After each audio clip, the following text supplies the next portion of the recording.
shift a little bit to the corporate clients for a second. We've been talking about personal branding, which, generally speaking, is talking about individuals. If I'm going, and let's talk about it from an entrepreneurial standpoint, maybe a startup. If I'm going into business today, March 3rd, which is the day we're recording this in 2021, how can I stand out? What can I strategically do to improve my chances for success from a branding strategy and social media strategy standpoint? Startups are actually doing pretty good job. They are mostly digital savvy, and they know that they have to take care of their Google search results. They have to take care of their social media profiles in order to stand out nowadays. We really have to understand how this process is working, the process of networking, the process of marketing, and also the process of personal branding. So in order for people, for us to be profitable, we first have to be visible. So you have to, before you buy from me, you have to know that I exist. Then in order for you to buy from me, I have to build credibility.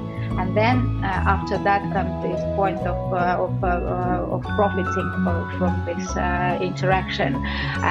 We can do both of those first steps online. We can create visibility, so we can choose the right channels where we have our niche audience.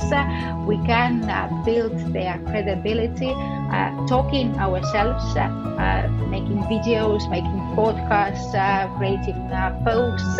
We can also involve third parties, going as a guest on other podcasts, writing to articles to the magazines and things like that. So really building this credibility and evolving this stage of that I would understand that you're a thought leader.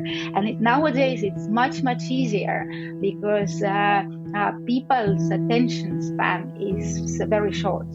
When we are searching for somebody online, we won't spend like more than 3 seconds on the profile.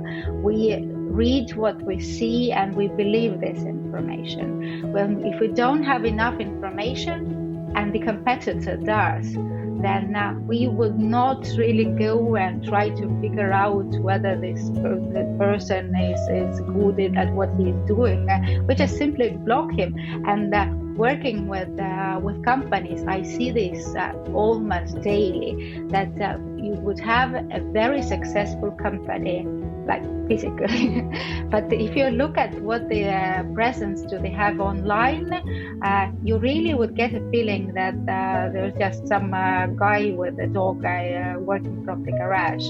And if you're looking at their competitors, especially in the startup sphere, then they would have all those, perfectly well thought through pages on LinkedIn. They would be actively posting, they would be visible, they would be all around the place, and this starts to affect the traditional businesses big time, because still last year it was possible to be successful without social media presence.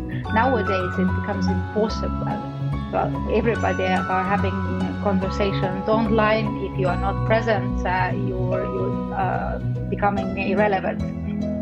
Yeah, it is that last part I really liked. It's impossible almost to do business or to put your brand out or to sell or to get new clients without some sort of social media strategy.